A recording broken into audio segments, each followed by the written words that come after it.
823 1987. Ikuti media sosial kami, Facebook dan Instagram @RRI-SP Labuan Bajo.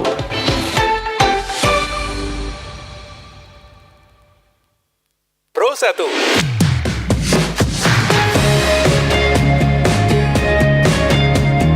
Kanal informasi dan inspirasi. Pro 1. Selamat pagi pendengar Pro 1 RRI Labuan Bajo. Terima kasih Anda masih bersama kami ya di Pro 1 RRI Labuan Bajo pagi hari ini. Dan pendengar, pagi ini ya kita sudah terhubung melalui line telepon ya dengan Wela Gerak, Weta Gerak maksud kami, Gembala Baik, dan kita akan mendengarkan bagaimana inisiatif penting dari pemerintah Kelurahan Rowang juga bersama Weta Gerak Gembala Baik, sebuah program yang berfokus pada perlindungan anak-anak bermigrasi, khususnya mereka yang tinggal jauh dari orang tua. Dan untuk mengetahui lebih dalam tentang program Kelurahan Ramah Anak Bermigrasi, pendengar, kita sudah terhubung ya melalui line telepon bersama RRI Labuan Bajo pagi hari ini. Ada Kak Matildis Jana, Project Koordinator dari Weta Gerak ini. Selamat pagi Kak. Halo Kak, selamat pagi. Selamat pagi, bagaimana kabarnya pagi ini Kak? Puji Tuhan, baik Kakak. Kakaknya Sehat. juga apa kabar? Iya, sehat juga tentunya. Iya, terima kasih sudah menyempatkan waktunya untuk RRI Labuan Bajo pagi ini Kak ya. Di Ruteng saat ini atau di mana Kak? Ya, saya di Ruteng saat ini Kakak. Terima kasih juga sudah mengundang kami untuk berbagi sedikit tentang apa yang sedang kami kerjakan di Ruteng. Iya, lagi dingin-dinginnya pagi ini di Ruteng ya. Ya, lagi dingin-dinginnya seperti biasa. Jadi tidak heran lagi, dan kalau memang Iya. sudah biasa, sepertinya itu lumrah dan sudah tidak kaget begitu ya. Kecuali kalau misalnya yang dari Labuan Bajo ke Ruteng. Iya, oke. Kak Matildis, apa yang melatar belakangi lahirnya program Kelurahan Ramah Anak Bermigrasi di Rowang ini Kak? Oke, baik, terima kasih Kakak. Kalau sebenarnya kita kalau kembali ke belakang, kita melihat sejarah di Kabupaten Manggarai sendiri, itu memang untuk pendidikan itu dimulai sejak tahun 1900-an ya. Karena waktu itu kan inisiatif dari para misionaris Katolik untuk membangun pendidikan di Manggarai. Kemudian ini juga selaras dengan target pembangunan dari Indonesia sendiri, yaitu untuk meningkatkan kualitas sumber daya manusia, di mana nanti akan ada peningkatan rata-rata lama sekolah. Saat ini di Ruteng sendiri itu memiliki 23 SMA dan SMK. Jadi 10 SMA dan ada 12 SMK, satunya itu MAN. Kalau kita merujuk pada data anak di sekolah, itu data sekolah pada tahun ajaran 2024-2025, kurang lebih ada 13 ribuan anak yang bersekolah di 23 sekolah ini. Iya. Di mana 80%-nya merupakan anak bermigrasi secara mandiri dan 61%-nya itu berusia di bawah 18 tahun. Ya, kemudian karena jumlah anak bermigrasi ini cukup tinggi, maka pertumbuhan tempat tinggal juga cukup tinggi akhirnya. Di mana anak-anak ini lebih banyak tinggal di kos, di kos-kosan di sekitar Kota Ruteng, tepatnya di Kecamatan Langkirembong. Iya, benar. Iya. Dari hasil penelitian kami pada tahun 2024, anak-anak itu lebih memilih bertempat tinggal di kos itu karena harganya terjangkau dan juga dekat dengan sekolah. Iya. Anak-anak ini juga tinggal di kos yang campur antara anak laki-laki dan anak perempuan, dan juga ada beberapa orang dewasa. Mereka juga tinggal di tempat yang tidak memiliki aturan tertulis dan tanpa dampingan orang dewasa setiap hari. Selain itu, kebutuhan dasar dari anak-anak ini juga tidak terpenuhi, seperti makanan yang bernutrisi, akses kesehatan, perlindungan dari kekerasan, dan juga kesempatan untuk mengembangkan diri dan mengikuti partisipasi sosial.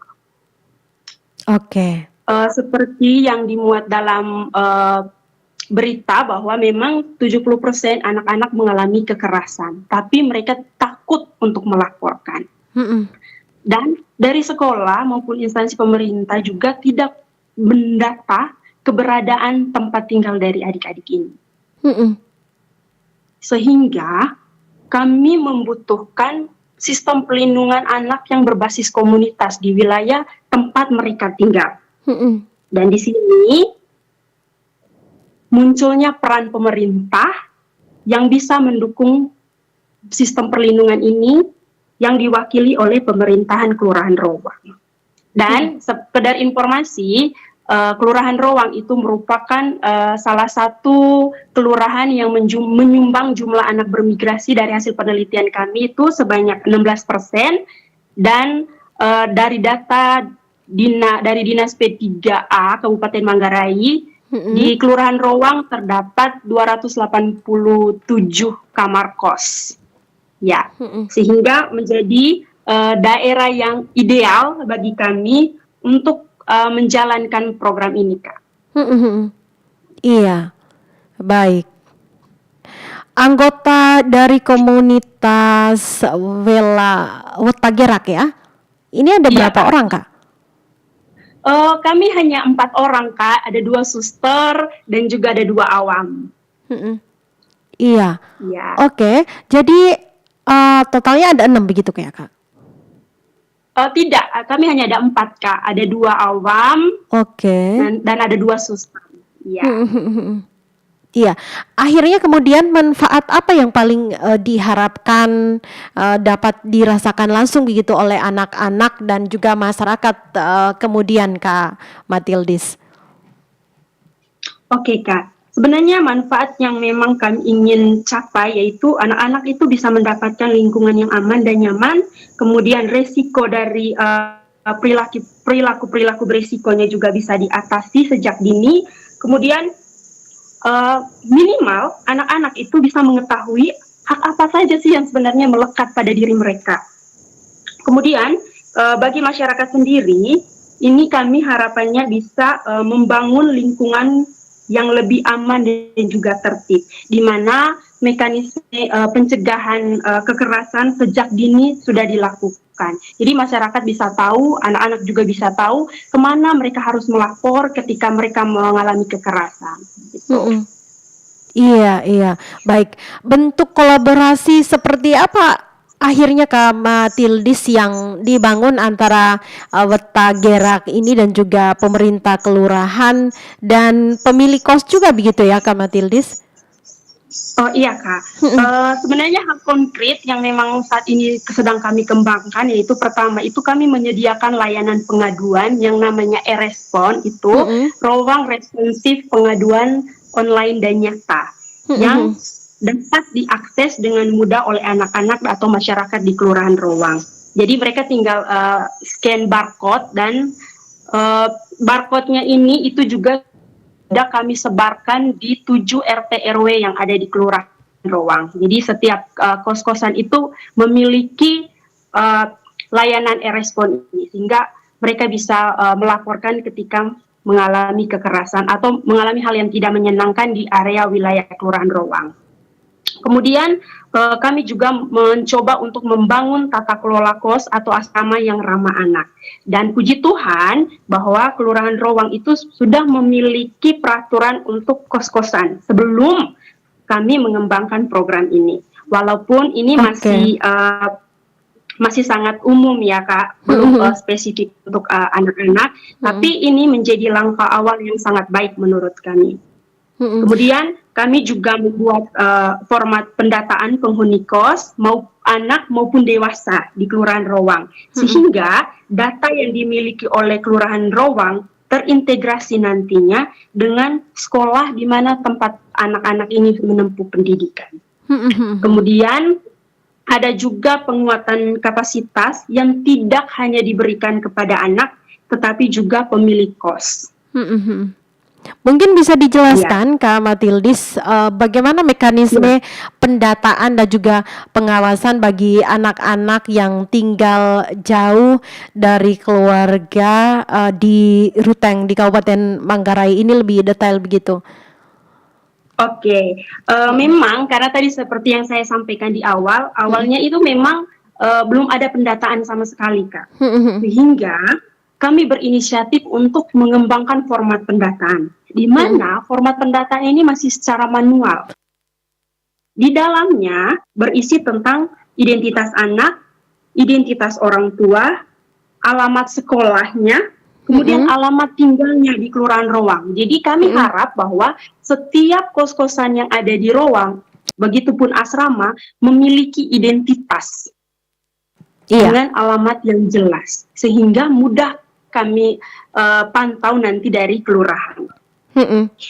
Kemudian nanti setelah format ini diisi, kemarin kami mengunjungi kos-kosan itu memang secara langsung, Kak. Kami bertemu RT, kemudian kami bertemu pemilik kos, kami menyerahkan formatnya untuk diisi, dan kemudian ditandatangani oleh RT, dan baru dikirim ke petugas pengelola data di kelurahan. Iya, baik. Itu yang dilakukan sih. Baik, terima kasih Kak Matildis. Sejauh mana aplikasi e-respon membantu anak-anak dalam melaporkan masalah atau kekerasan selama ini, Kak? Oke, Kak. Sampai saat ini memang kami belum mendapatkan pengaduan dari layanan ini. Akan tetapi harapannya dengan adanya layanan ini memudahkan anak untuk melaporkan masalah mereka, dan kami juga menjamin kerahasiaan dari pelapor ataupun terlapor. Sehingga ketika mereka cepat untuk melaporkan, kami bisa melakukan screening lebih awal. Apakah permasalahannya itu masuk dalam kategori darurat kah, prioritas kah, atau belum masuk ke bagian yang darurat itu. Hingga mudah bagi kami untuk menghubungi stakeholder yang terkait dengan permasalahan mereka. Iya, baik. Program ini terlihat dan terdengar baru begitu ya di Kabupaten Manggarai. Bukan hanya di Manggarai saja, di Manggarai Barat begitu ya, Kak Matildis ya.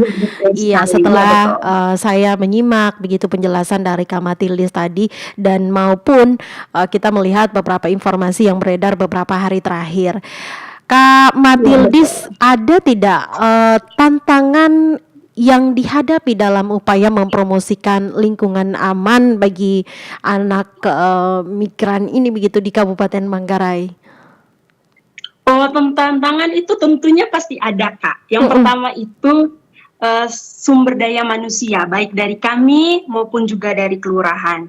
Karena saat ini memang belum ada orang khusus yang akan mengelola aplikasi e-respon ini, atau juga yang menjadi petugas pengelolaan data. Selama ini tanggung jawabnya memang diberikan kepada Bapak Lurah sendiri, Bapak Lurah Rowang.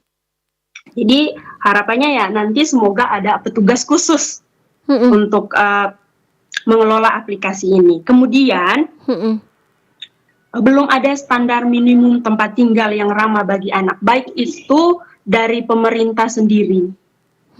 Itu juga belum ada. Kemudian pengawasan di lingkungan kos juga yang masih kurang. Jadi selama ini memang sifatnya hanya transaksional saja antara anak dan pemilik kos. Itu. Kemudian kami harapkan bahwa pemilik kos juga itu punya tanggung jawab untuk memberikan pendampingan terhadap anak-anak yang ada di tempat tinggal mereka. Kemudian tantangan yang besar juga bagi kami adalah pengetahuan dan informasi tentang hak-hak anak, jenis kekerasan pada anak yang masih kurang, baik bagi anak sendiri maupun juga bagi pemilik kos atau masyarakat di Kelurahan Rowang. Iya, baik. Lalu dari Tildis ya, apa bentuk dukungan yang paling dibutuhkan dari masyarakat khususnya para pemilik rumah kos begitu? Oh iya Kak, jadi sebenarnya hal konkret yang ingin kami dapatkan ya dari para pemilik kos ini bahwa mereka itu bisa memastikan tempat tinggal mereka itu memiliki minimal lah pintu kamar yang kokoh atau kuat, tidak mudah untuk dibobol. Jadi apalagi untuk kos-kosan atau asrama anak perempuan. Kemudian kami mengharapkan juga ada penerangan yang cukup, ventilasi udara dan kamar mandi yang terpisah antara anak perempuan atau anak laki-laki atau anak dan dewasa. Kemudian ada dapur terpisah. Jadi anak-anak itu tidak langsung memasak karena memang ukuran kamar kosnya juga yang sempit. Jadi mereka melakukan kegiatan masak itu langsung di dalam. Yang kami lihat resikonya itu juga cukup besar. Kemudian kami harapkan bahwa Bapak Mama Kos ini juga menyediakan aturan kos walaupun sederhana tetapi juga tertulis yang berisi tentang apa saja yang boleh dan tidak boleh dilakukan sehingga ada pengawasan untuk anak-anak ini. Kemudian juga harapannya Bapak Mama ini menyimpan kontak dari orang tua anak sehingga ketika anak mengalami hal yang tidak menyenangkan atau kebutuhannya belum terpenuhi sehingga mereka juga bisa langsung memberikan informasi ke orang tua anak yang ada di kampung. Kak Matildis, yang terakhir bagaimana Wetagerak ini melihat program ini dalam jangka panjang, Kak? Oke, kami melihat bahwa program ini dapat menjadi gerakan kolektif bersama, Kak. Sehingga nanti dapat dipastikan setiap anak bermigrasi itu merasa aman, terlindungi, dan hak-haknya itu bisa terpenuhi. Kemudian membangun ekosistem perlindungan yang berkelanjutan dengan memperkuat kolaborasi antar stakeholder yang terhubung dalam isu migrasi ini. Baik dari stakeholder yang dari instansi formal maupun juga informal. Kemudian bekerja sama juga dengan NGO lainnya. Baik. Terima kasih Kak Matildis waktunya untuk RRI Labuan Bajo pagi hari ini ya. Semoga kita punya ruang lagi untuk menjelaskan hal ini lebih jauh begitu ya Kak Matildis ya. Semoga program ini benar-benar menjadi langkah nyata ya untuk menghadirkan lingkungan yang aman dan nyaman. Kemudian juga penuh perhatian bagi semua anak bermigrasi di Kabupaten Manggarai di Ruteng. Dan yang paling penting adalah program ini semoga menyasar juga di Kabupaten Manggarai Barat, Manggarai Timur juga Kak Matildis ya. Iya, betul sekali Kak. Terima kasih juga sudah mengundang saya untuk bisa berbagi di RRI Labuan Bajo. Iya, selamat pagi Kak Matildis, selamat melanjutkan aktivitasnya. Selamat pagi, sampai ketemu. Pro 1.